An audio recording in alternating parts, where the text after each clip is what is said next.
Watupee hiyo kidogo ile iko ndani hapa. Tungoje hizo zingine.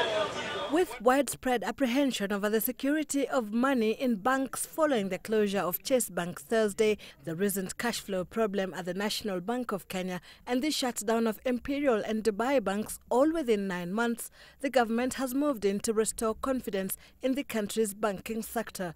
Even as the Central Bank of Kenya seals loopholes through which the institutions have been flouting the requirements, those allegedly behind troubles at their institutions could possibly face punitive measures. To start with, an order for the arrest of National Bank's directors Munir Mohammed, Boniface Buko, Mohammed Abdallah, and finance officers Wycliffe Kivunira, George Jaba, and Chris Kisire, alongside Chase Bank's chairman Zafrullah Khan and Group MD Duncan Kabui, has been issued. We cannot tolerate rogue bankers. We cannot tolerate people who are, in effect, stealing from the depositors. That is one who's from NBK, who is out of the country.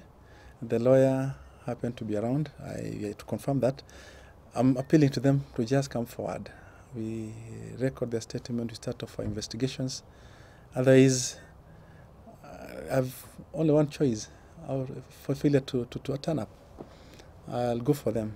The chiefs of the country's commercial banks today held a meeting with the Central Bank Governor, Treasury Cabinet Secretary and Permanent Secretary, as well as the Capital Markets Authority to strategize on measures to be undertaken to stabilize the banking industry. These include forensic audit of bank transactions to prevent misreporting. We are also requiring external auditors of banks to look at the ICT infrastructure of banks. The financial sector, and indeed the banking sector, it's all about trust.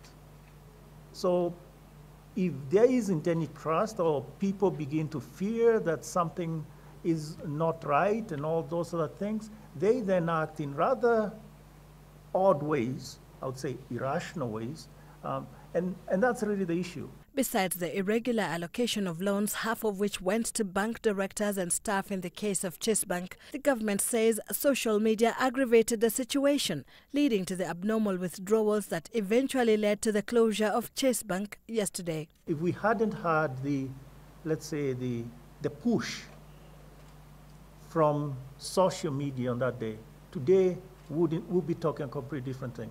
Chase wouldn't have come under that pressure. These are very dangerous, this could be dangerous information that can create some havoc in the system, and just for no reason. So, who of us can shout bomb in an airport? We all know we should not. And the same thing applies here. I think they will need to be held accountable. They need to be dealt with appropriately. To check on misinformation, which has resulted in a run on most banks, police have arrested David Mukunzi Zawadi over alleged misuse of social media. The government is blaming the perceived waning public confidence on the banking sector on the avalanche of social media messages with regards to Chase Bank, which it terms malicious, and is now closing in on suspected originators of those messages. Sylvia Chabet, Citizen Weekend, Nairobi.